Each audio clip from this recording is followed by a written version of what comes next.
Okay, so let's answer some questions, shall we? Again, if you have any specific questions that you want to ask me, just put them in the chat and I'll be happy to answer them. What's up, Coco? All right, so here's a question that I get. Why do I feel more productive at night even when I'm tired? I totally get that. I totally get that. It's less pressure. For me, it's like my brain finally quiets down when the rest of the world does. So it's a lot less pressure, it's fewer distractions, and then suddenly just like boom, focus, right? So it's not it's not sustainable every single night, but understand that patterns help me work with my brain instead of against my brain. So listen, I'm not a pro. I'm just speaking from experience. So that's why. Question number 2, why do I stop enjoying things I used to love? I mean, there could be a number of reasons for that, but I've absolutely gone through this before. From an ADHD perspective, burnout, brain fog, overwhelm, all of that kind of stuff can steal joy. And sometimes I just have to step back and give myself permission to do less, right? And then I keep doing that until I slowly start to reconnect with what I used to enjoy. So just know that you're not broken. You're not broken there. Question number 3. People say I'm rude when I zone out. Am I rude? No, zoning out is it's not about being rude. It's just something that your brain does sometimes. So especially when you're overstimulated or if you're trying to focus, when I try to explain that to other people, they're usually more understanding. You know what I'm saying? If I just explain it to people. Question number 4, can you be overstimulated by your own thoughts? Yes, absolutely. Absolutely. At least in my experience. You can. It's like a mental traffic jam, right? I've learned that the brain dumping that I do into like a notebook or doing something sensory like holding on to like a fidget toy like this, all of that kind of stuff can help. At least it works for me. What's up, OJ? What's going on, OJ? Yeah, I wanted to make sure that I took some time again to answer some common questions that I get. Can you see my cat in the background right now, just like chilling? That's Hammy. That's Hammy right there. Burr is over on the couch right now, just chilling. He's like right here, like right off screen.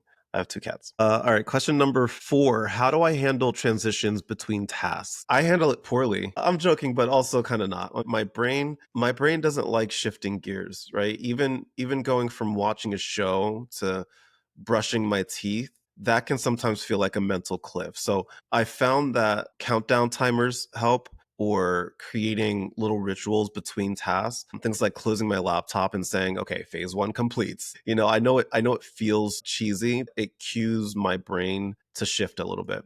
What's up, Amanda? Question number 5. Why does it take me forever to respond to texts, even from people that I love? Because sometimes you don't have the energy to craft the quote right response, right? Sometimes you'll open up a message and you'll just freeze. Sometimes you might mentally reply and then forget to actually hit the send button. So it doesn't necessarily mean that you don't care. It just means that your executive function and your anxiety are playing a cruel game of ping pong in your head. That's all that's happening there. Amanda, how are you? Amanda, I'm doing good. I'm doing good. I'm very well.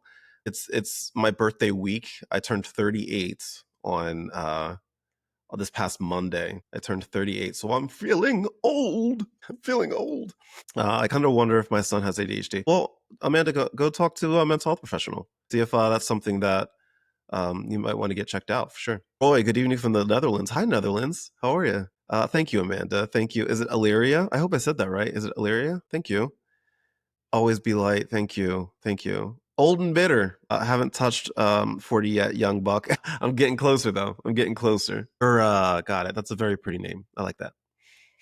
Next question. Question number 6. Why does food feel overwhelming to figure out? Again, I'm answering all of these from purely a ADHD perspective. Food comes with the decisions, right? What to make, what we have, how long it's going to take, whether you'll even like it in the first place, what happens if you mess up while you're cooking it. That in and of itself, that's 5 executive function hurdles before you even open up the fridge, right? So I try to keep what I call go-to meals that require zero thought. A lot of times people will use like protein shakes, sandwiches, Sometimes they'll use their air fryer on frozen stuff. Like, it's not gourmet, but it'll keep you alive. And I don't know about you, but I think that's the goal sometimes. Mans, I love your videos. Thank you, Mans. I appreciate that. I try my best. I always try to make videos that people enjoy, videos that make people smile. So I really do appreciate that. Thank you for the rose and the bear. Always be light. I appreciate you. Thank you. That's very kind. It's very kind of you. Thank you. Thank you for the heart, Susie Bruzy. Thank you. You're all so sweet. I appreciate you. That go popular. That's a cool one. Thank you. Girl dinners. Is that what it's called? Is that the term for it? Girl dinners? I love that. Susie Bruzy, hello. I got my tea, so I'm a happy guy right now. Question number 7. What does ADHD burnout actually feel like? Again, I'm just speaking from my own personal experience here. It feels like being emotionally flatlined, right? Like everything, even stuff that I care about, it feels heavy. It's also a physical thing too. My body feels tired, my brain is foggy, I become quieter, snappier. Sometimes I'll just disappear into my bed. It usually hits after I've been masking and people pleasing or sprinting through responsibilities without having any recovery times. When I start saying I'm fine with dead eyes, I know that I'm not. I know that I'm not for sure. So that's what ADHD burnout. And that's something that I'm going through literally as we speak, because, I went the past 7 months working on 2 major projects, and now those projects finished up and I'm like, well, I'm exhausted. I'm freaking exhausted. You know what I'm saying? Mirror and map. It's when you just put random shit together to eat. That's fair. I never heard of that term before. I love that though. The brain fog is the worst for me though. Oh, I definitely feel you there. Brain fog freaking sucks. I definitely feel you.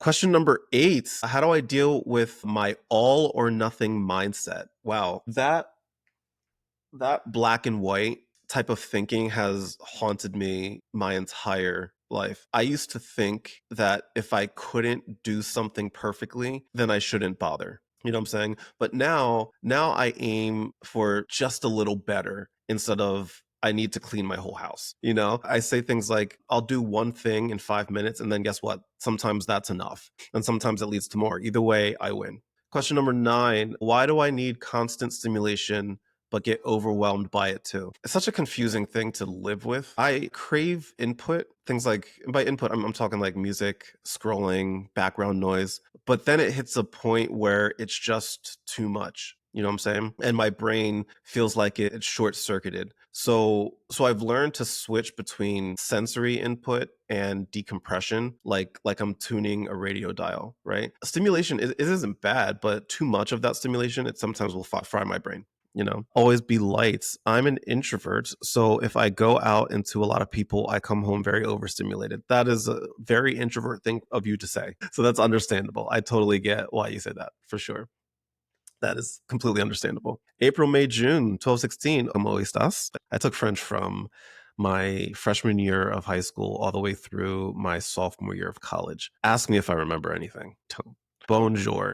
A.K. La La. What's up? How are you? Question number 10. How do I deal with the guilt of not being productive enough? Wow. That one hits. That one hits.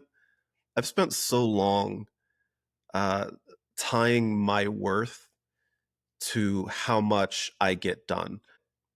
ADHD often means that I don't function like others do. And productivity, it's not a moral value. So I try to remind myself rest is productive, existing is enough. And sometimes I just name the wins that don't show up on my to-do list. Things like brushing my teeth or answering one email. All of that stuff, yes, it counts. It definitely counts. For sure. Once again, friends, this is Live with Kai, talking ADHD, introversion, Q&A. Anything that you would like to ask me, you could put it in the chat. I can't promise I'll get to all of the questions, but you can feel free to ask anything you want. Keep in mind, I am not a mental health professional, nor do I pretend to be one. I just simply like to talk about my experience and share some of the things that I've learned, and hopefully you can get something out of that. This question is from Universumi. I hope I said that right. The question is, how do you deal with boredom and doing nothing when your mind is screaming all of the things there is to do? Fantastic question. That's the question of the day always, isn't it? How do you deal with that? Okay, well, first of all, I'll just say yes. That feeling of stillness, excuse me, that feeling of stillness turning into static, been there, done that. For me, ADHD boredom isn't just I have nothing to do. It's I have many things to do and somehow I'm doing none of them. And now my brain is setting off every internal fire alarm because it doesn't know where to start. That's my ADHD brain. So let me share with you what I've learned to do in these situations. There's four things that I do. Number one, I hope you're writing this down, by the way. Write this down because I'm about to drop some knowledge. Number one, I name it. I literally say it out loud. I'll say things like, I'm overwhelmed. I'm not lazy. I'm overwhelmed, right? Just naming it helps me lower the guilt and lower the shame that usually comes attached with ADHD. Number two, I pick one tiny, hilariously small task. Like I'm talking ridiculously small task. I'm talking like things like put my empty cup into the sink. That's it. And if I do that, cool, I win. And if that sparks momentum, even better, right? Number three, I set a do nothing on purpose timer. So sometimes I say, I'm going to intentionally do nothing for the next 10 minutes. No guilt allowed. And it gives my brain permission to just freaking breathe, which sometimes actually helps the to-dos feel less threatening when I return to them. And number four is I remind myself that rest is productive. Of course, that one's easier said than done, right? And that one's hard, but not every moment needs to be optimized. My brain isn't a machine. It's this squishy, overstimulated organ that's doing its best. Sometimes, honestly, sitting in the bored nothing is the bravest thing that a person can do all day, right?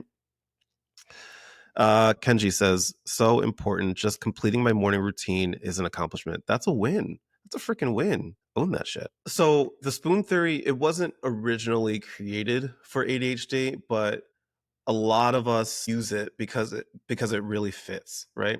It was created by this woman. What is her name? I can't remember her name. I want to say Christina Steen something. But anyway, it was created by her to describe what it's like living with chronic illness in general, right? So the idea is every day you wake up with a limited number of spoons. Each spoon represents energy or your mental bandwidth. So every task that you do, things like getting dressed, making breakfast, responding to text, that costs you a spoon or two or three or whatever it may be. For neurotypical people, maybe getting ready for work is one spoon, but maybe for ADHDers like us, that same task might take 3 spoons because you have to fight executive dysfunction, distractibility. You have to fight decision fatigue. You have to fight time blindness just to put on freaking pants. You have to fight all of that, right? So here's how it hits, right? With ADHD, I don't always know how many spoons I'll have that day or how fast I'll burn through all of those spoons. Some days I start strong and then I'll crash out before lunch. Some days I use all of my spoons just to freaking exist. And then I'll feel guilty for not doing more. With that said, however, the spoon theory helps me remember that I'm not lazy, I'm not failing, I'm just budgeting my spoons the best way that I can. The spoon theory, at least in my opinion, it's not a perfect metaphor, but it can be a useful one if you decide to use it that way, especially for whenever you're trying to explain invisible struggles to people that don't normally experience them.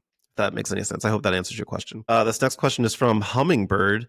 ADHD and depression, how can they be managed when they both fight for your attention? Depression is oftentimes connected with ADHD and vice versa. So it's not uncommon for ADHDers to be also diagnosed with depression. I'm one of those. I'm diagnosed with severe depression. So let's give an example here. What I think you're trying to say here is that your ADHD is saying, let's go. You should be doing something. Why haven't you started yet? Look at all of the unfinished things that you need to do. However, your depression is saying, why even bother? You're already behind. You're not going to catch up. So just stay in bed. Right? Is that I'm going to assume that's what you're talking about. So one part of your brain is shouting at you to go, and the other part of your brain is quietly telling you that it doesn't matter. And that tug of war that you're experiencing, that tug of war that I believe you're describing in your message here, it's freaking exhausting. and it's hard. So I've spoken with this at length with my therapist, and there's a couple things that I do to try to manage this. Again, I'm not a mental health professional. I just speak from experience. So like the things that work for me may not work for you, vice versa. So I'm just going to speak from experience, and hopefully you can take some of this and maybe use it or talk with your own mental health professional about it. Okay, so when ADHD and depression is kind of doing this tug of war, I will lower the bar. And by lower the bar, I mean like all the way down. I try to stop winning the war. Stop trying to win. I just try to focus on surviving the battle that's in front of me. That could mean brushing my teeth and then calling it a win, or replying it to an email and then calling it a win. Lower the freaking bar. Number two, I try to use visual cues to fight time blindness and numbness. I use a lot of sticky notes. I use a lot of alarms. Like I literally have an alarm going right now for this live to keep me on track, so I don't get lost in this live and lose track of time, because I have a lot of things that I want to get done today. So I use a lot of alarms. I lay things out the night before, because when I'm in a depressive ADHD fog, I forget things. I just forget everything, including the things that usually help me feel better. I also try a thing called body first, not brain first. So if my brain is being a jerk, I bypass it. This is way easier said than done, by the way. But if my brain is being a jerk, I try to bypass it. I start with the body. So I'll do some like light stretching. I'll try to get some fresh air. Some people, and I learned this fairly recently, they'll rub ice on their wrists. Have you ever heard of this before? That's something new that I just learned about. They'll rub like ice on their wrist. Sometimes I'll just take a shower. Sometimes I'll just eat something. Sometimes just like moving the body reminds the brain that, hey, I'm still here. Hello. I also give myself permission to just freaking do things. Like it doesn't have to be perfect. It's okay to do things imperfectly. It's hard, but if I can make peace with half effort being enough, then I actually get more done, because messy is better than nothing. Yeah. And then lastly, I tried to anchor I anchor to connection even when I don't want to, right? And by that I mean like I'll send like a short text or a silly meme to a friend, or I'll check in with somebody who just gets me. ADHD and depression, the goals of ADHD and depression sometimes is to freaking isolate you. And what breaks the grip of isolation that ADHD is trying to get you to do, what breaks that grip is connection, right? So without all that being said, there's no perfect system here. Some days it all just sucks. It all just freaking sucks. But knowing I'm not alone and giving myself grace when the noise gets loud, that has made a huge difference in my life. So just know, Hummingbird, you're not you're just doing your best with a very complex brain. And honestly, I think that's something to be very proud of. Yes, Shelby, you're right. Then you have energy at 2 a.m. I know. And that's when I usually message you. And I'm like, hey, but like 2 a.m. for you is 5 a.m. for me, because you're all the way on the other side of the country for some reason. Mystic Mermaid, thank you for the hearts. I appreciate you. Lisa Marie Garcia, thank you for the roses. Universe Sumi, thank you for the roses. Thank you so much. Okay, this next question is from Always Be Light. Is it hard in relationships? I'm going to assume you're talking about ADHD. Is ADHD hard in relationships? Is that what you mean? I'm going to assume so. Giving yourself grace is the biggest thing. I agree with you. I agree. Okay. All right. Thank you for confirming. So, all right. So you're talking about ADHD in relationships. Can it be hard? How freaking yeah. Yes, it can. I know this one from experience. And it's not because we don't love, it's not because we don't love deeply, because we do, but because our brains often speak a different language when it comes to communication and memory and emotional regulation and follow through, it makes it even harder, right? So let's talk about what ADHD in relationships can look like in the first place. Forgetting important dates, right? Not because we don't care, but because there's this thing called object permanence, and that's real. And object permanence is not just for literal permanent things in your hand. It's for remembering things as well, right? Zoning out during conversations and then later realizing that you missed half of what was said. Interrupting because our thoughts are racing and we're scared that we're going to forget them. Starting big romantic gestures and then not finishing them, which looks flaky but was actually full of heart. Being emotionally intense or shutting down completely depending on our overwhelm level. Struggling with routines that are important to a partner, things like remembering to text or cleaning up or paying the bills. So all of that's what it kind of looks like when ADHD shows up in a relationship. So because it affected me so much in my previous relationships, I've been trying to learn how to manage it in a healthy way that helps my relationships. What I try to do is I'm like radically honest with my partner. When I tell my partner why my brain works the way that it does and how much I care, even when it doesn't look like it, it starts to build trust, right? It's not always instant, but over time, it should hopefully build trust. I also, with my partner, try to create like collaborative systems. So we'll create like shared tools that help both of us: calendars, whiteboards, shared list, check-ins. You like on your iPhone, if you have an iPhone, like your notes app, you can share a notes app thing as well. All that kind of stuff. It's making it so like my ADHD isn't just my responsibility, and it becomes our strategy instead. I try to repair quickly. I've learned that forgetting something or getting overwhelmed doesn't make me a bad partner, but ignoring the impact of my actions does. So I try to say, hey, I know I dropped the ball here. Here's what happened, and here's how I want to fix it. That's what I try to do. ADHD brains often feel big love, but don't always show it conventionally. I try to show it more, even if it's messy, even if it's not like being the perfect partner behavior. I think that authenticity matters. So yes, ADHD can make relationships more complicated, but it's also not impossible. In fact, I'd argue that ADHDers bring beautiful things into relationships too: passion, depth, creativity, empathy, and a whole lot of love whenever we feel safe and understood. So it just takes a little bit more work and a lot more grace, but when that happens, it's very worth it. I hope that answers your question. Melancholy, thank you for the hat and mustache. Anytime somebody says hat and mustache, I dance, dance. That's how you get me to dance. Thank you for the hat and mustache, Melancholy. Oh my God. Next question is from Universe Sumi. How about being an ADHD dad, an ADHD mom, and an ADHD kid? That's a freaking tsunami. How do you handle that? I'm not a parent. I'm not a dad, but let's answer it. Let's try. So my audience is mostly parents. Like the people that follow me, a lot of them are parents. So I get a lot of opportunities to talk with parents. So I'll happily share some of the things that I've heard there. So I'm going to assume that you're saying that your entire household is full of ADHDers. That's a full blown, as you put it, tsunami, right? I'm not a parent myself, but like I said, I've talked to a lot of ADHD parents, and I've learned a couple things from them, and I think I can try to like explain some of the things that I've heard. First off, understand that everybody's executive dysfunction is colliding at once, right? So it's like when you're trying to build furniture from IKEA with three people holding the same wrench, and each of you are going like, wait, what are we doing again? What's going on? Right? So one key that I heard is having structure with flexibility. So things like schedules, timers, routines, things that don't necessarily rely on memory, open communication, all that kind of stuff, it kind of slows the spiral.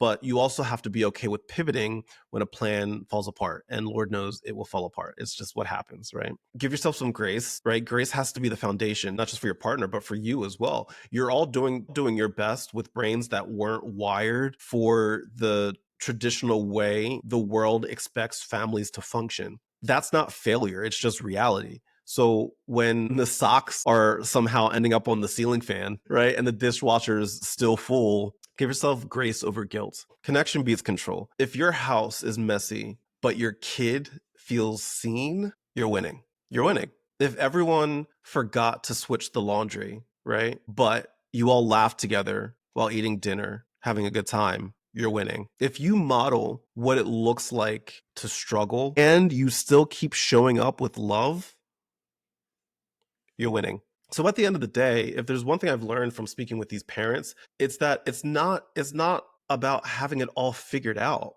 It's about being a family where everybody's brain is valid, where messy is normal, and where love is loud enough to cut through all of the ADHD noise, right? I think again, give yourself grace. I think you're probably doing a lot better than you realize. You know what I'm saying? Let's see. Animals are the best pal. Universe Sumi, thank you for the roses. I appreciate you. Reiki Tenor, I'm glad I can help. That makes me happy. I'm trying my best. My daughter and I both have ADHD. She has combined type, and we do indeed collide. Yes, that is a very common thing. And I hope it helps knowing that you're definitely not alone. And I hope that you and your daughter continue to work through it because it's worth working through. Hey, Kai, can't stay long. Just wanted to hop on and say have a great day. Oh, thank you, Danielle. I hope you have a great day too. If you're still here, I appreciate you. Hope you have a good day. Having a backup plan when making plans. Yes, absolutely. Alexandria, my son and I have ADHD and didn't start colliding until he became an adult. Fair enough, that happens. Because, I mean, ADHD is a spectrum and things shift. Things shift sometimes, so that's understandable. Tokinos, thank you for the hat and mustache. The hat and mustache. The hat and mustache. I gotta dance whenever somebody sends a hat and mustache. Thank you for the hat and mustache. Appreciate you. Ria, thank you. Your videos are helpful. I try to make it fun. Try my best. Fan from Frankfurt, love your content. Oh, thank you. Thanks. My Kentucky whiskey, you're as smooth Tennessee whiskey. How are you? I hope you're doing well. Miss your face. Text me. Kai, I made it to my birthday. Well, congratulations. That's a win. It's a freaking win, and I'm proud of you. I'm proud of you. Next question. Why do I hyper focus on something random when I have a deadline? When 88 or when you have an ADHD brain, urgency doesn't always activate your go button, right? But novelty and emotional investment does. So that's why I'll sometimes like reorganize my life instead of writing that one important email, right? It's not procrastination out of laziness. It's just dopamine hijacking. So I try to trick my brain into caring about the deadline task. So sometimes I'll gamify it. Sometimes I'll make it like racing a timer, or I'll just simply give myself a reward. Like, geez, it's like a reward. Helen, thank you for the lightning bolts. Shout out to everybody that's sending gifts today. That's very kind of you. Again, thank you. That's very sweet. Thank you. Next question. Why do I hate being watched while I work? Well, that's a great question because I'm one of those people. I hate it when like if I'm working on something and somebody's like either over my shoulder watching, like that really bothers me like a lot. Does it bother any of you in here too? Let me know. I think being observed makes me hyper aware of how I'm doing things, which then throws me off completely. So I start to second guess every movement, even if it's something that I've done like a billion times. And it's not just being self-conscious, right? It's performance anxiety plus executive dysfunction. And when you add those things together, you get chaos. So if I ever find myself in that position, if I can, I'll just usually politely ask for space or for them to like literally do literally anything else except look over my shoulder. By God, please. Next question. Why do I totally feel fine one day and feel like a mess the next day? Well, unfortunately, consistency is not what ADHD is known for. ADHD is not consistent at all. Some days your brain is going to feel electric in the best way possible. Other days, it's like you're dragging a 50-pound weight behind you as you're trying to go throughout your day. The key for me is to is to stop expecting consistency and start preparing for variability. So it doesn't mean that I'm failing. It just means that I'm a human and I have a functioning brain, a functioning ADHD brain. And I'm going to open up my window. There's nothing better than natural light and natural air. Like legit. Casey, Comfy Coloring, thank you so much for the hearts. I appreciate you. Thank you, everybody that's sending gifts. That's very sweet. I've been pursuing a diagnosis, but nervous with what RFK has said. Would you still move forward with it now? Yes, absolutely. I have my thoughts. Should I share them? I'll share them. Screw it. You all know me. I don't really get political on this platform, but I'll share my thoughts. First off, let me say that it's a valid fear that you brought up. I think it's very valid. When someone in a position of influence, like RFK, makes statements that feel dismissive or harmful toward neurodivergent people, it can shake your confidence. It can make you pause and it can make you wonder, is it safe to put this label on myself? Will it be used against me? And I feel you there. But here's the thing that I want you to keep in mind. Your brain is still your brain. Your needs, your struggles, your wins, your wiring, they're all real, no matter what someone in power says or, in this case, misunderstands. Getting a diagnosis, even or even just like pursuing a diagnosis, that's not about politics. It's about clarity. It's about validation. It's about support. And sometimes access to tools that you didn't even know you could ask for. So if I were in your situation, would I still move forward with it now? Hell yes, absolutely. And it's not because the system is perfect, because it's not. It's not because the public perception is always kind. It isn't. I would do it because knowing yourself is power. And in a world that tries to define you before you even walk into a freaking room, getting to define yourself on your own terms is fantastic. You deserve to understand how your brain works. You deserve support. You deserve accommodations. You deserve community. And if it helps, I want you to know this. You're not alone in that fear, but you're also not alone if you decide to move forward. My cat agrees. So whatever you choose, make it the choice rooted in what's best for you, not what somebody else thinks about your worth. You're already doing something incredibly brave just by asking the question. So be proud of that. That's the best way I can answer that question without popping off about politics. Alexandria, I'm the biggest overthinker in the world. And when others tell me just don't, I hate when that happens. For sure. Thank you for the finger heart, Alexandria. Thank you. Hearing that truly helped. Oh, that makes me happy. I'm glad that helped. For sure. That makes me happy because that shit is not easy. Not easy in the slightest. Next question. Why do I feel more myself when I'm alone? Ooh, that's some introvert energy right there. Alone time is when we don't have to perform. Alone time is when we don't have to explain, we don't have to measure our energy against other people. So your alone time is where you can breathe. And that doesn't mean that you don't love people, right? If I decide to be alone for one day or something like that, that doesn't mean that I don't love people, because I do. But solitude is a place where I can recalibrate. It's where I can hear myself again. So that's why I think that's why you feel more like yourself when you're alone. This next question is from Levi. I hope I said that right, Levi. Question is, how do I explain to my wife that my need for alone time doesn't mean I don't want to be around her? That is introvert question numero uno a lot of the time. Just trying to explain to people why you need alone time. There's this really great book that I love that I want to show y'all. This really great book. It's called The Boundary Revolution, and it's written by my friend Judy Hu, and it talks about setting boundaries and how a lot of times when people talk about setting boundaries, sometimes they'll take that as pushing people away, but setting a boundary isn't pushing people away. Setting a boundary is just protecting your own space, right? But that said, I'll talk about your situation specifically, Levi or Levy. If your wife, Levi, is more extroverted or just expresses love through togetherness, she might interpret your need for space as rejection. But for you, that alone time might be how you recharge. It might be how you reset and how you come back even more present. So it's not a you versus her thing. It's a you and her versus a misunderstanding. So what I recommend is try saying something like this. Try saying when I take time to myself, it's not because I don't want to be around you. It's actually the opposite.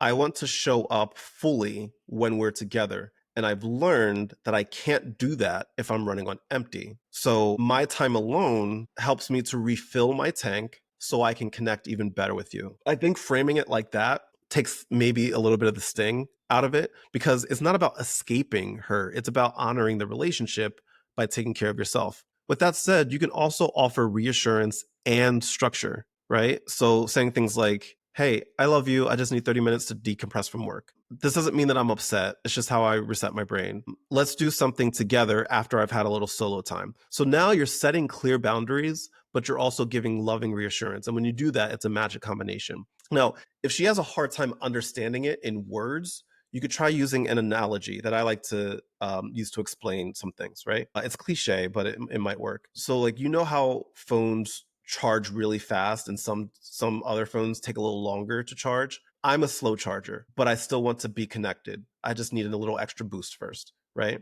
So Levi, your need for alone time, it doesn't mean that you don't care. It just means that you care enough to want to show up as your best self, right? There's nothing wrong with needing space. You're a freaking human being and you're allowed to love deeply and still have room to breathe. I'm here for another 10 minutes, friends, and then I have to go. So if you have any specific questions that you want to ask me, you can put it in the chat and I will do my best to answer them for you. Paper Treasures by April. Thank you for the hearts. Thank you. Being alone is when we can be ourselves without being on guard. Absolutely. Amen. I'm a black cat and I married a golden retriever. It's really hard at times. I definitely feel you there. I never heard that kind of like terminology before, but I like that. Next question. Why do I feel fake when I'm being social? That is called masking, my friend. So that is called masking. You're trying to fit into a space that's not really built for you. So you try to say the right things. You try to smile at the right moments. You even nod when your brain is completely somewhere else. I wouldn't view it as being fake. It's just a survival tactic, right?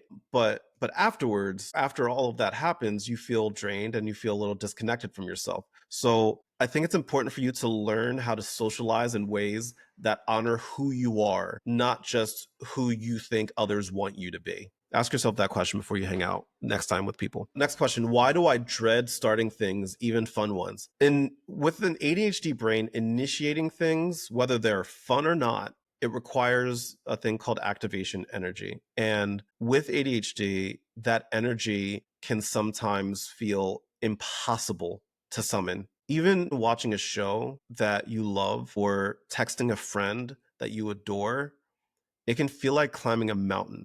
I think it's important for you to know that you shouldn't have to fight it anymore. So just try starting tiny. Tell yourself, okay, I want to go to the gym. I just get yourself there. Get yourself there, right? Or if you need to send an email, start off with something tiny. Just say, I'm going to open up my laptop, and hopefully that little motivation that'll help complete the task. Is it also masking when you go out for drinks and become very quiet and shy when I'm usually outgoing? I don't think so. Cause like, I mean, it depends on why you're going quiet, I think the answer is yes and no. That experience that you're describing, it could absolutely be a form of masking, but it sounds like it could also be something else depending on what's going on in your brain. So let's break down what masking is, right? So masking is when you change or suppress parts of yourself in order to blend in and avoid judgment or to feel safe in a social situation. It's a very common thing for neurodivergent people, especially people with ADHD,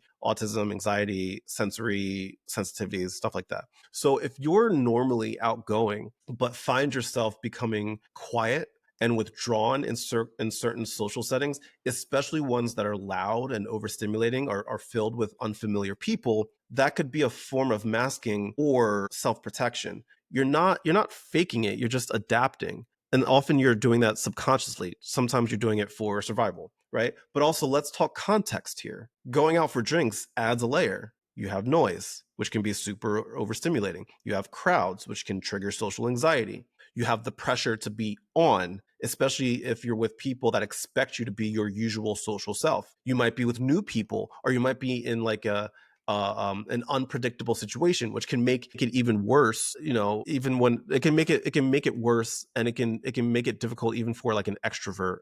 And it can make it hard enough that even they will shut down. So your shy and quiet self might not be you masking something fake. It might just be your brain being like, whoa, too much. We're gonna downshift this one here and turn on low power mode for now. It's not unusual. It's not unusual. What's wrong with me?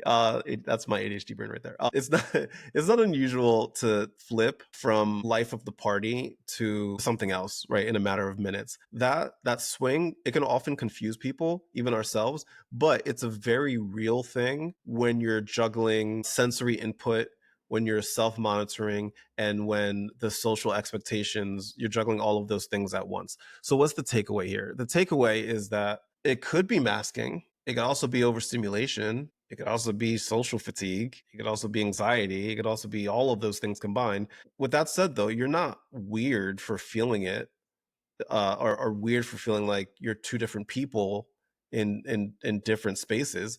That duality is very common. What matters most, though, is being gentle with yourself when that shift happens, and knowing that you don't owe anybody a performance version of you. So understand that quiet doesn't mean broken, shy doesn't mean fake. You're just adapting in the moment, and that's okay. That's what you're supposed to do as a human being. I'm going to assume that you're a human being.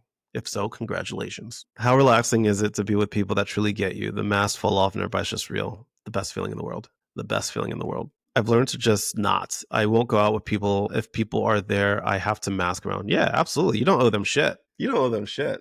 You know what I'm saying? I got time for one more or two more questions, and then I have to go. So if you have if you have a question that you want to ask me about ADHD or introversion or anything like that, you can put it in the chat here, and I'll get to it. This question is from Reiki. Speaking of masking, can you talk about the nuances of masking versus code switching? That's a good one. Gosh, okay. Thank you for asking that. Okay, let's talk about the difference. Masking and code switching, they look similar on the outside, but they come from completely different roots and they carry very different emotional, cultural, and psychological weight. So let's break this down, right? Let's start off with masking, especially when it comes to ADHD and autism as the context here. Masking is about hiding or minimizing your neurodivergent traits. So you might force eye contact, you might suppress a stim like tapping or fidgeting.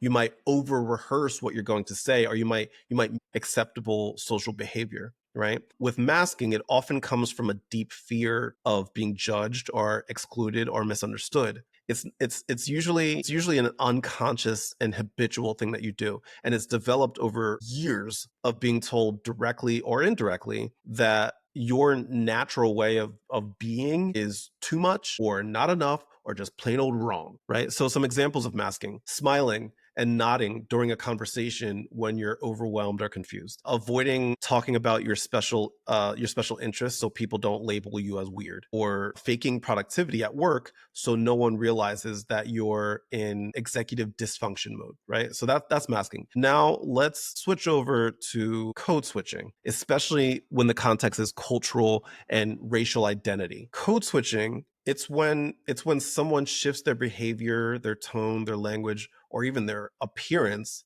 to better fit into a different culture or social group, often the more dominant one. So this is something that we talk a lot about in the Black community.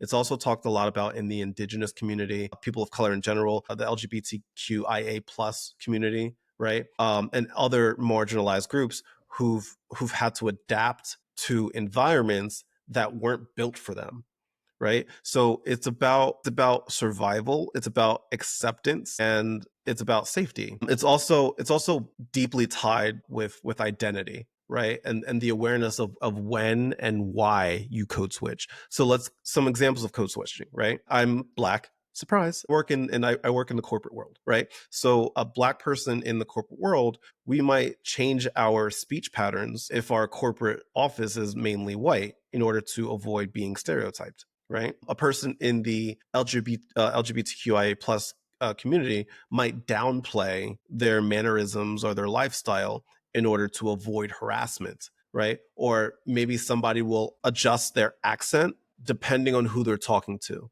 right? Now, with that said, masking and code switching, they do overlap, right? Both involve performance under pressure. Both are navigating spaces that feel unsafe or unwelcoming. Both can be exhausting and will definitely lead to burnout and sometimes even identity confusion. And also both come from internalized messaging that who you are isn't acceptable as is, right? So that's where they overlap. But where they differ, masking is usually more tied to neurodivergence and behavioral adaptation. Code switching is rooted mainly in cultural, racial, and systemic dynamics. Code switching often has historical and generational trauma attached to it. Masking can too, but just in different ways. So what is my take? Both of them are survival tools for a world that's not always kind to difference, right?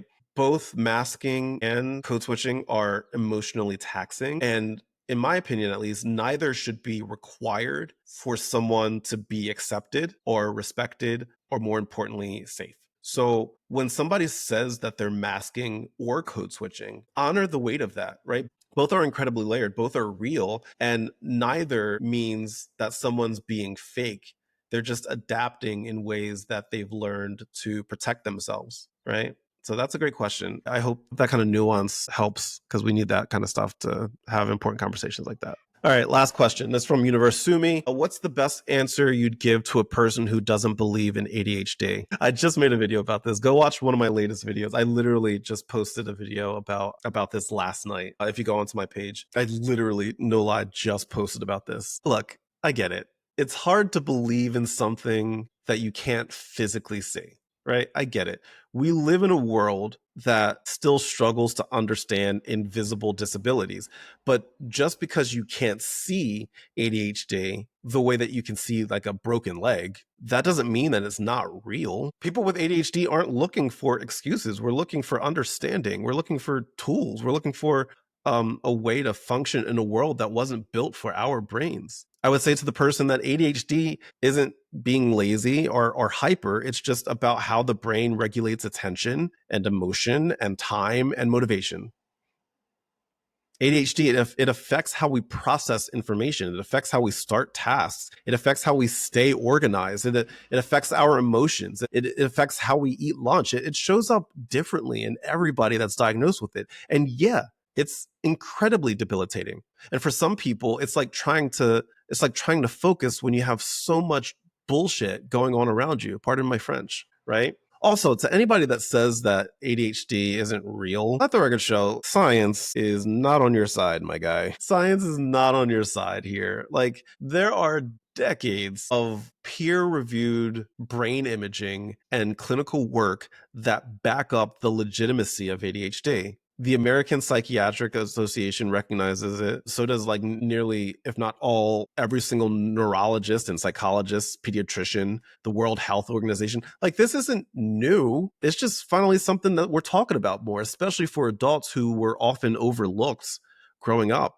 So if somebody said to me, hey, ADHD isn't real, I would say, listen, if you don't get it, that's okay. But please don't dismiss the people who live with it every single day. Nobody is asking you to become an ADHD expert overnight, but invalidating something just because you don't experience it, that's not skepticism. That's privilege, and it's bullshit. It's bullshit. So if somebody opens up about their ADHD, I don't know, maybe try curiosity over criticism. Ask questions. Freaking listen. Lead with empathy, for God's sakes. Because even if ADHD isn't real to you, the impact it has on people's lives are very real to them. And that in and of itself, that deserves respect. That's my rant for the day. That's my rant. Anyway, thank you, friends, for hanging out with me today. I hope I answered a lot of questions today. I try to go live. I try to go live every day. I'm either live here or on Instagram or on Facebook. I also, for those of you that don't know, I do have a podcast called the Vibe with Kai podcast. I put out episodes every week where I interview mental health professionals, content creators, and just cool people from around the world. Some of whom are some of your favorite content creators. Some of them are therapists. Some of them are, doctors and coaches, all that kind of stuff. So if you go to my website, thevibewithkai.com, you can check it out there, or you can listen to it on Apple. You can listen to it on Spotify. You can watch it on YouTube. You can watch it on Facebook, wherever you prefer to check out your podcast. Just type in the Vibe with Kai podcast. You'll find it there. Also, do me a favor, if you guys don't mind, if you don't mind, after this live is done today, go, even if you don't listen to a full episode today, just go to the podcast page and just leave a review. I would really appreciate that. I'm looking to get my podcast to be in the top 10 when it comes to like ADHD mental health podcasts that are out there. So if you don't mind, just go onto Apple, go onto Spotify, and just leave a review and say, hey, this guy Kai is really cool. I would really, really appreciate that. So thank you, friends, for hanging out with me today. I hope that you got something out of this. Check me out on Instagram. Check me out on Facebook as well. And if you're not subscribed here on TikTok, make sure you subscribe. I think that there might be a subscribe button on the screen right now. Subscribe, because starting next week, I'm going to start doing these live streams. Some of them will be exclusive for subscribers, where I'll get to answer questions a lot more deeply and even have more intimate like Q&A sessions with my subscribers here. So so subscribe so you can get some exclusive access to that kind of thing. With that said, my friends, again, as always, thank you for hanging out with me. Much love, good vibes, and I'll talk to you later. Bye, friends. See you later.